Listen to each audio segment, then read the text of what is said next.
Across the galaxy, stories spread like fire, told in hushed voices, repeated in alien markets and war councils. And in the dark halls of starships, these stories all spoke of one place, one cursed world that no sane traveler ever dared to visit. They called it the Deathworld. No star map showed it clearly. No official records gave details, but every species had heard the rumors, the whispers, the warnings. The Deathworld was said to be alive. Storms that could tear ships from the sky. Seas that swallowed islands in hours. Jungles filled with creatures that hunted even in the daylight. Deserts so hot that metal burned to the touch. Mountains that shook with endless fire from the earth below. Aliens whispered that no creature could live there, and if any did, it would be something monstrous. A beast born of madness, yet the truth was stranger. The truth was terrifying because this death world already had an intelligent species living on it. And not only surviving, but thriving. They were called humans. To the rest of the galaxy, this fact was impossible. To live on such a cursed planet meant either doom or despair. But somehow humans did not just survive, they built homes. Cities, civilizations, they laughed, sang, and dreamed under skies filled with storms. They raised families while surrounded by predators with teeth sharper than steel. They sailed seas where monsters lurked beneath. For the aliens who heard the stories, it was hard to believe, but the whispers grew stronger. In the star systems nearest to Earth, traders spoke of ships that had crossed paths with humans. They described beings with soft skin, small bodies compared to towering aliens, yet eyes that burned with something wild, something untamed. A merchant from the Kalari Empire once told this tale, his voice shaking as he spoke in a crowded spaceport. I saw them with my own eyes, they were smiling, even as lightning split the sky behind them. They lived where no one else could, they called it. Home! The crowd had gasped, some in awe, others in fear, because to call the Deathworld home was beyond madness. It was defiance of nature itself, across the galaxy. The Deathworld became a subject of debate. Some species claimed it was only legend, a campfire tale to frighten younglings. Others insisted it was real and they carried scars, proof of encounters with humans who had ventured beyond their cursed planet. Whispers became warnings. Warnings became fear. Fear became something deeper. The Deathworlders, as humans were called in these whispers, became a nightmare not because of cruelty, but because they existed at all. Because if they could survive on such a world, what else were they capable of? Alien scholars gathered data. Piecing together fragments from old explorers, they studied Earth's deadly storms, its shifting lands, its endless predators, and they shook their heads, one scholar declared. No rational being should live there. Yet humans do, perhaps the world shaped them. Perhaps danger is in their very blood. In hidden chambers of alien councils, leaders argued in secret, should the Deathworlders be avoided? Should they be destroyed before they could spread? Or should they be studied, in case their strength could be understood? But one thing all agreed, humanity was not like any other species.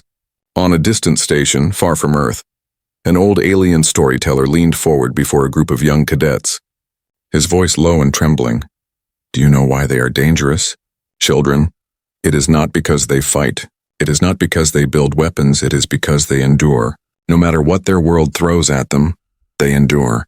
And if such creatures ever look outward to the stars, then may the galaxy be ready. The cadets had shivered, imagining a species born in fire, raised by storms, hardened by predators, a species that called death itself a neighbor. Yet the truth was even more unsettling, because at that very moment, humans were indeed looking outward, building ships, testing rockets, dreaming of distant stars. The Deathworld was no longer a prison, it was a cradle, and its children were learning to walk among the stars. And the galaxy, though it did not know it yet, was about to change forever. Because aliens called it the Deathworld, but humans, they simply called it home. The galaxy had many dangerous planets, but Earth was different. Earth was not just dangerous. It was a world that tested every living thing each day. It was a world that demanded strength or cunning, and it gave no mercy for most alien species. Danger was something to be avoided. They built domes to hide from storms.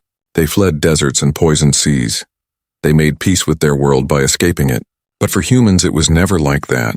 They did not hide, they did not flee. They endured. To aliens, this was madness. How could a fragile-looking species survive storms that crushed ships, waves that rose like mountains, animals that could tear through steel? Yet humans did it. They survived. And more than that, they thrived. An alien observer once landed on Earth in secret. hidden in the forests of a northern land. He expected to see ruins or tiny bands of desperate creatures, but what he saw instead was a village. Men and women laughing beside fires, children playing in the snow, elders telling stories, their voices rising like music. The alien was stunned. The air was freezing. Sharp winds cut through his armor. Yet the humans wore only thick cloth and leather, their breath turning to mist, and still, they smiled. They worked. They lived as though the cold was nothing more than an old friend.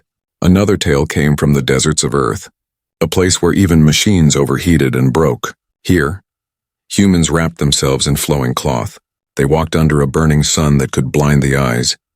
They carried water on their backs, and when the night came, they gathered in groups, sharing food, singing songs, looking up at the same stars that the alien ships drifted across.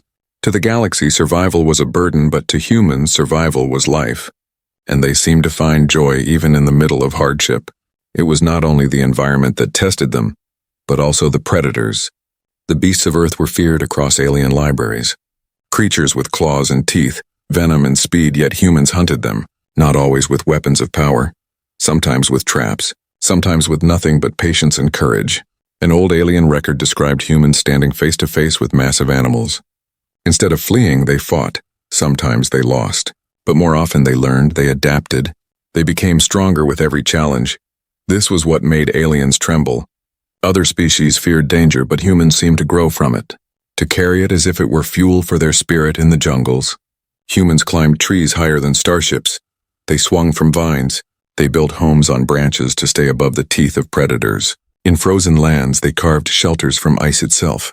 In endless oceans, they built ships and sailed across waters no one else dared to cross. Everywhere on Earth, no matter how harsh, humans survived. The galaxy began to whisper a new name for them: survivors. But survival was not their only gift. They also had something alien species found confusing. They had hope no matter how dark the night. No matter how many storms came, humans looked ahead. They dreamed, they planned. They believed tomorrow could be better. This hope gave them courage. Courage that seemed reckless to others, but to humans it was natural. One alien commander once said, "If we fought against them, we could win the first battle. Maybe the second, but they would not stop. They would never stop, and that is what makes them terrifying." To live on the Deathworld was already impossible, but to laugh while living there, to create stories, music, art, and love while storms roared outside, that was something the galaxy could not understand. Yet humanity did not think of itself as cursed. For them, Earth was not a death world. It was home. It was the teacher that shaped them, the forge that burned them into something stronger. When the aliens looked closer, they began to see it. The truth hidden in the laughter of children, in the determination of explorers, in the songs sung by firelight. Humans were not simply survivors. They were dreamers, and one day, those dreams would carry them beyond their cursed planet. Into the endless sea of stars, the whispers grew louder across the galaxy. The Deathworlders lived, the Deathworlders thrived, and if they could survive on Earth, then no place in the stars would ever be too dangerous for them. For the first time, fear mixed with curiosity.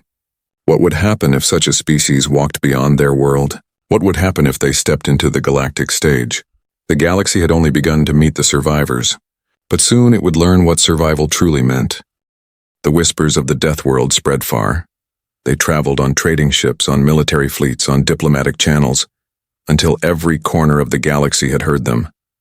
The stories were always the same. Humans lived where no one else could, and they did not just survive, they thrived. At first, most alien leaders laughed at the idea. How could fragile creatures endure such chaos? Some said it was just rumor. Others called it a myth.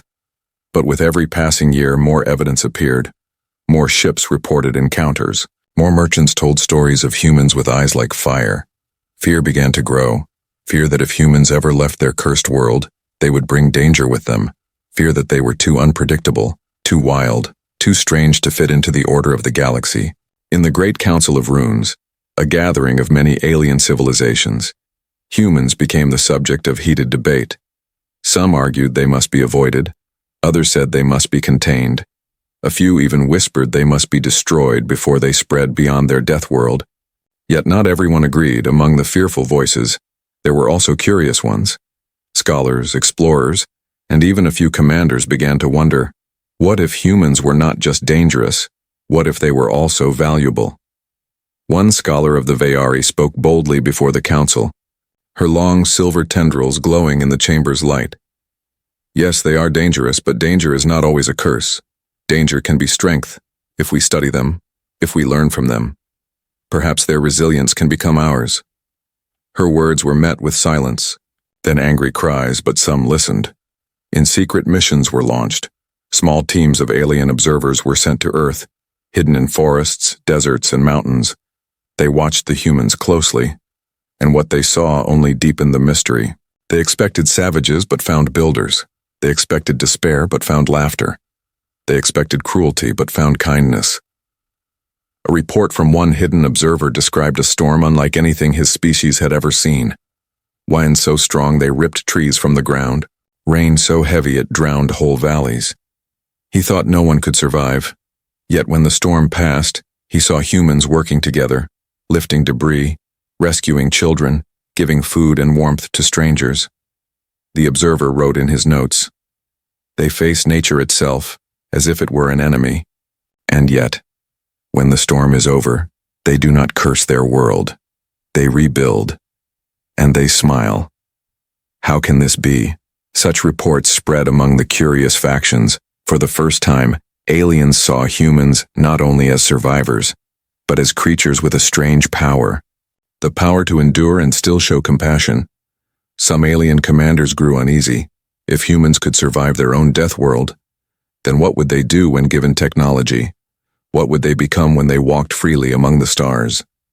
Others, however, began to dream. They imagined humans as allies, soldiers who never gave up, explorers who never turned back, partners who could face the darkest corners of the galaxy. Fear and curiosity clashed, dividing the galaxy. In one distant system, a merchant ship carrying goods from Earth told a shocking story. He had traded with humans for rare minerals, expecting them to be violent or deceitful. Instead, they were open, they shared food and music. They laughed even with strangers. The merchant confessed, "I felt safer among them on their death world than I ever did in the heart of my empire." This story spread like fire, weakening the chains of fear, feeding the flames of curiosity. The question grew louder. What truly were humans? Monsters of the death world, or a gift hidden within chaos? The Great Council could not agree, but one thing was certain.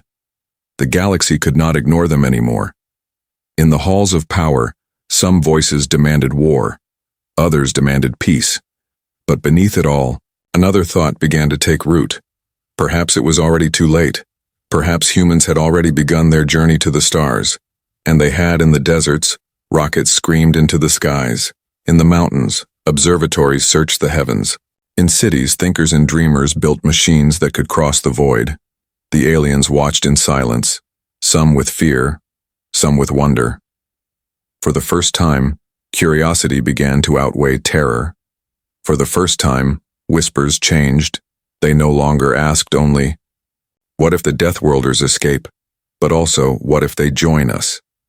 The galaxy was shifting, the balance of power was tilting, and no one could predict what would come next. But one truth was clear. Humans had been feared as children of a death world. Yet their greatest power was not just survival. It was the ability to inspire curiosity even in those who trembled before them. And as humanity prepared to step into the stars, the galaxy would soon learn that curiosity was only the beginning.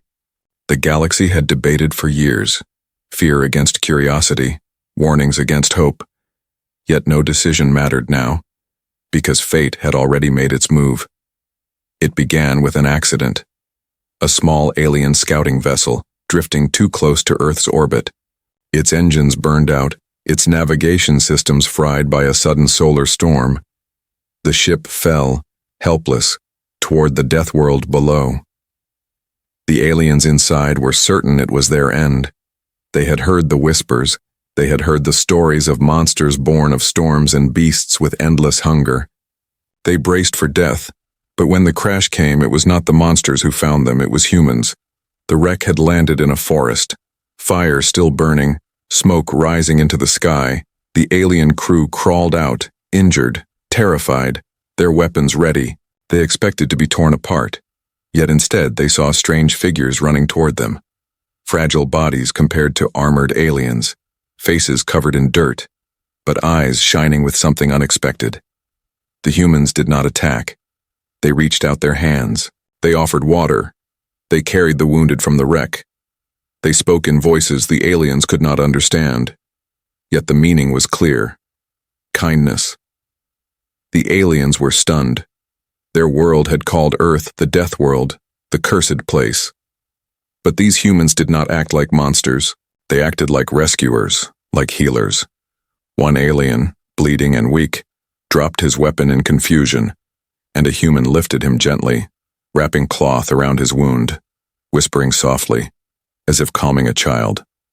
For hours, the humans worked, bringing food, lighting fires, covering the aliens with blankets against the night's cold. The crew could not believe it. They had expected fear and violence. Instead, they found compassion. When the alien captain asked through a translator device, "Why do you help us?" the human only smiled and answered with simple words, "Because you needed it." Those words struck harder than any weapon, because across the galaxy, the image of humans was of dangerous survivors, wild and untamed. Yet here, in the heart of the Deathworld, they showed something else, Mercy. The encounter changed everything.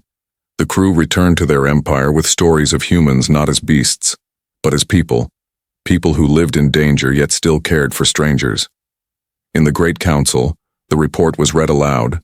The chamber fell silent as the alien captain described the moment a human wrapped his wound and whispered, "Comfort."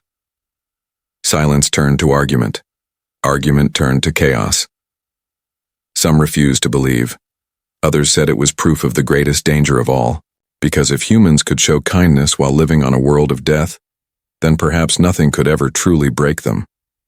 Scholars debated, was it instinct, was it strategy, or was it something deeper, an unshakable will to protect life even while their own was at risk? On Earth, the humans who rescued the aliens never thought of themselves as heroes. To them it was natural. It was simply what one did. They did not know the galaxy trembled at the thought of them. They only knew they had saved lives, but the galaxy was watching. And this first encounter became a spark, a fire that spread faster than fear. Merchants whispered of humans not only as survivors, but as allies.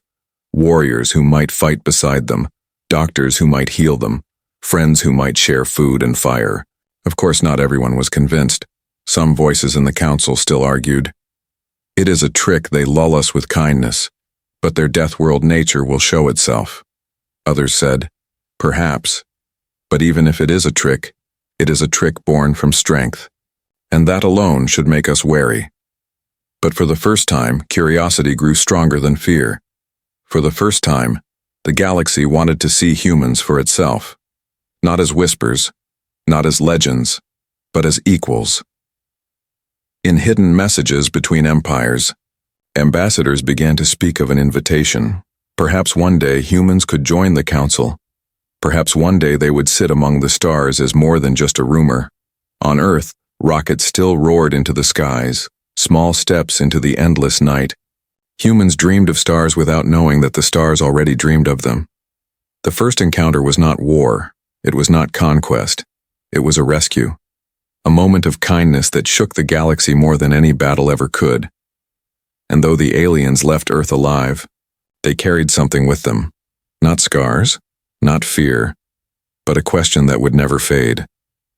If humans could survive a death world and still show mercy, then what else were they capable of? The galaxy had seen their strength. Now it had seen their heart. And soon it would see both together. The Deathworlders had stepped into history and the galaxy would never be the same. The galaxy could not stop speaking about the first encounter. The story of humans rescuing a doomed alien crew spread faster than light. It reached empires, colonies, stations, and even outlaw fleets, all of them asking the same question. Who really were these Deathworlders? Some still clung to fear, warning that kindness was only a mask. Others whispered of hope, saying perhaps the Deathworlders were not monsters but something far more mysterious. To find the truth, alien scholars began to dig deeper. They studied Earth not as a cursed planet but as a forge, a place that shaped humans into something no other species could understand. What they found stunned them. They discovered records of human history, wars that raged for centuries, plagues that swept through cities, disasters that shattered nations. Yet through it all, humanity endured. Every tragedy became a lesson. Every struggle became a story of survival. Unlike other species, humans did not crumble under endless hardship. They adapted, they learned, they grew stronger. One alien historian wrote, "They do not just face danger, they consume it. They turn it into wisdom, into courage, into unshakable will. Where we see defeat, they see a challenge. Where we see finality, they see only another beginning." To the galaxy, this was terrifying, because it meant humanity's greatest strength was not their weapons, not their numbers, not even their world. It was their refusal to give up. A single human could fail 1,000 times, yet still stand, still try again. This was something alien minds struggled to understand. In one secret meeting, a general of the Cathari Empire spoke to his advisors, his voice heavy with unease. "We can calculate the strength of fleets. We can measure the power of weapons, but how do you measure a will that does not break? How do you fight an enemy who rises again and again? Until you are the one who falls." The advisors had no answer, only silence. Yet not all who studied humanity saw only danger.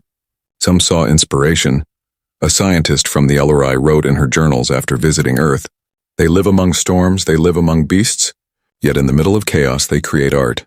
They write songs, they tell stories, they laugh with children, they hope, always hope. Perhaps their greatest weapon is not their strength, but their spirit." She was not wrong. Aliens soon learned that human history was not only filled with war and disaster, but also exploration, courage, and dreams. Despite endless dangers, humans built ships to cross oceans. They climbed mountains taller than clouds. They dived into the deepest seas. They looked at the stars with eyes full of wonder. Even in their darkest hours, they dreamed of tomorrow. And that dream carried them forward. To some species, this hope was strange, even reckless. Why dream when the world tried to kill you? But to humans, dreaming was survival. Without hope, there was no reason to endure, and so they dreamed and they endured. The whispers of the galaxy began to change again. No longer only calling humans the Deathworlders, now they spoke of them as forged ones, beings shaped by fire and storm, creatures who carried scars not as weakness but as proof of their unbroken spirit. The Alien Council debated once more. Fear battled against curiosity. But this time the debate was different, because the galaxy now understood. Humanity's strength was hidden not in their fragile bodies, but in something deeper. A diplomat of the Zyari summed it up with trembling words. "They live where no one should. They survive what no one could. But the most terrifying thing is this. They do not think themselves cursed. They think themselves normal. They do not see strength. They see life. And if such beings join us in the stars, then the galaxy will have to change." On Earth, humans knew nothing of these debates. They worked, they dreamed, they built. Rockets still thundered into the skies, carrying pieces of their hope into orbit. Explorers mapped seas. Scientists studied life. Children played under the same sun that had burned their ancestors for thousands of years. The hidden strength of humanity was simple. It was not about never falling. It was about always rising. It was not about fearing death. It was about finding meaning even in struggle. This truth spread like wildfire among alien thinkers. And though some still feared, others began to admire for the first time. Some dared to say aloud what others only whispered. Perhaps these Deathworlders were not only survivors. Perhaps they were protectors in the making. If a species could endure storms, plagues, predators, and endless death, and still rise with kindness, then maybe, just maybe, they were the ones the galaxy needed in its darkest hour. But the darkest hour was closer than anyone imagined. Because while humans dreamed of reaching the stars themselves were already preparing to call for their help. The galaxy had seen their will, their mercy, their hope, but soon it would see their strength tested against something far greater. And when that day came, the whispers would no longer be enough. The galaxy would learn the full truth of the Deathworlders. The galaxy had always been full of danger. Pirate fleets prowled the trade routes. Empires clashed for resources. But most of all, in the dark between the stars, there were threats older and colder than anyone dared to remember. For centuries, these dangers were kept at bay by fragile treaties and powerful alliances. But when one ancient enemy returned, everything changed. They were called the Krith, a species born not of warmth but of hunger. Their fleets swarmed like shadows. Their weapons devoured whole cities. Their goal was simple: to consume, to spread, to erase anything in their path. When the Krith awoke from the void, empires that once boasted of their strength suddenly trembled. Fleets were broken. Colonies burned. Entire systems fell silent. The Great Council gathered in panic, voices rising in fear, strategies failing before they were even tested. It was clear the galaxy faced extinction. And then, for the first time, someone spoke the unthinkable. "The Deathworlders," a voice whispered across the chamber. "Call the humans." At first there was outrage. Cries of madness. Some shouted, "We cannot trust them, they are too wild, too dangerous," but others remembered. They remembered the first encounter, the mercy shown by humans, the hidden strength revealed in their history, the will that never broke.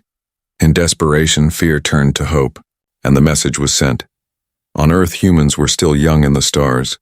Their ships were small, their colonies few, yet when the call reached them, they did not hesitate. They had always lived surrounded by storms and danger, and to them this was no different. It was just another storm, only larger. For the first time in history, human ships flew alongside alien fleets, their vessels smaller, less advanced, but their crews carried something the galaxy had never seen before: determination.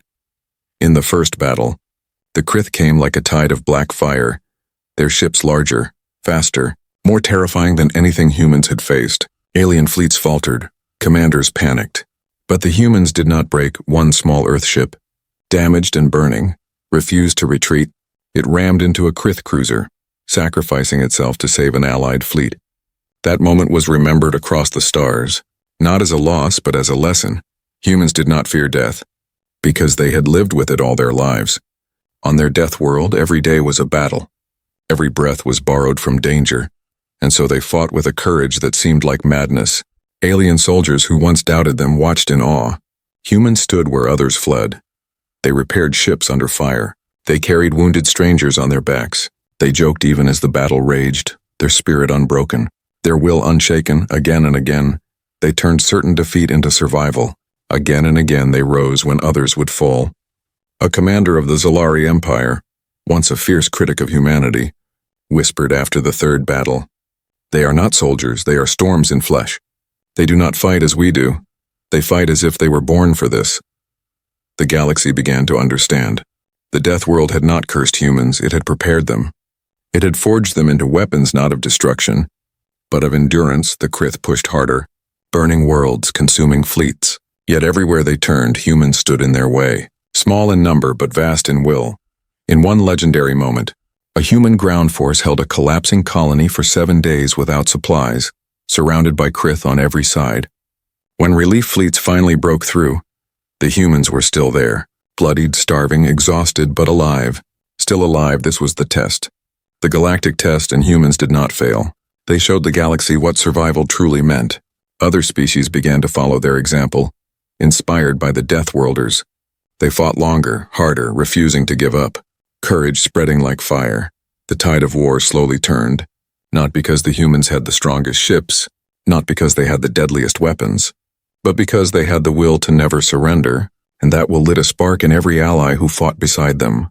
The Krith, who had devoured worlds for ages, finally faced something they could not consume: the unyielding spirit of humanity.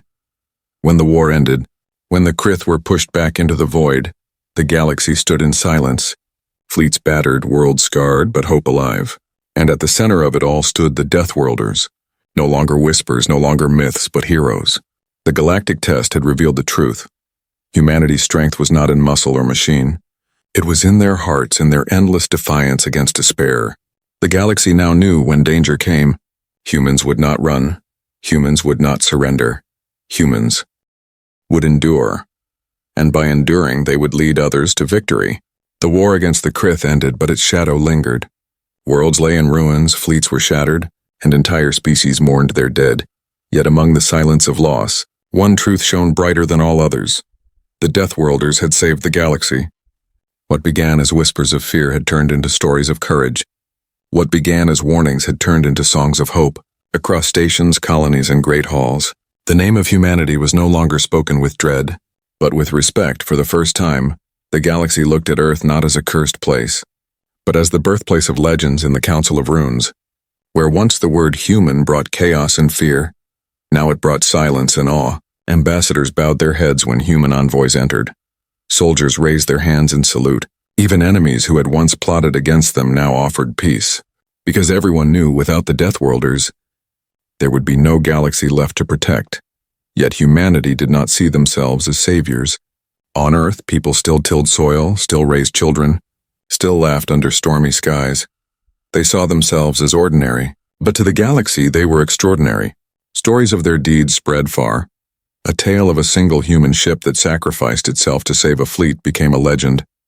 A story of soldiers holding a colony for 7 days without supplies became a song sung by alien children. A story of a human medic carrying wounded strangers from burning fields became a prayer whispered in distant temples. The galaxy had found something new, not just warriors, but examples. Because what the humans gave was more than survival, more than victory. They gave hope. They showed that even when the sky falls and the stars burn, there is still reason to stand, to fight, to endure. Alien philosophers began to write about them, calling humans the paradox of the stars, fragile yet unbreakable, reckless yet kind, dangerous yet merciful. A contradiction that defied reason but inspired hearts, and soon, the title of Deathworlders no longer sounded like an insult. It became a badge of honor. They were the ones who endured the impossible. They were the ones who rose from storms and smiled at the sky. They were the ones who turned despair into strength. For some species, humanity became a warning. Do not challenge them, for they will never stop. For others, humanity became a symbol. Stand with them, and you will never fall. The galaxy had seen their strength, their mercy, their spirit, but most of all, it had seen their legend being born, and Earth itself changed in the eyes of the stars. Once called the Deathworld, now it was given new names. The cradle of survivors, the forge of hope, the birthplace of warriors. Alien poets spoke of its storms as teachers, its beasts as trials, its fire as the forge that shaped the strongest will in the galaxy. Humanity walked among the stars not as outcasts, but as leaders, not by conquest, but by endurance. They did not demand respect.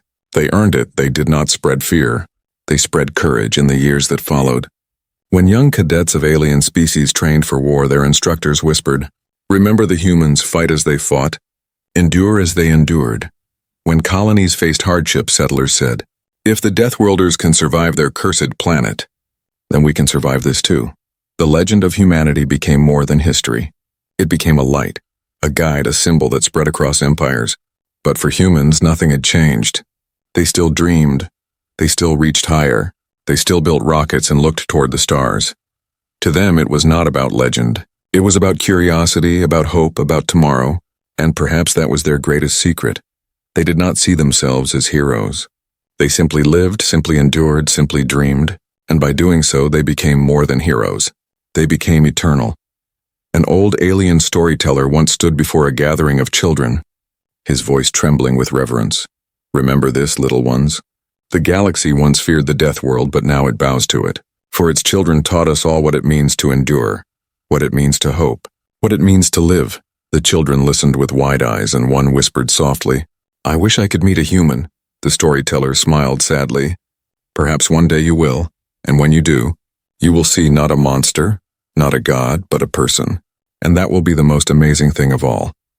And so the story of the Deathworlders spread, no longer just whispers in dark halls, but songs sung under the stars, legends etched into memory, truths carried from one generation to the next.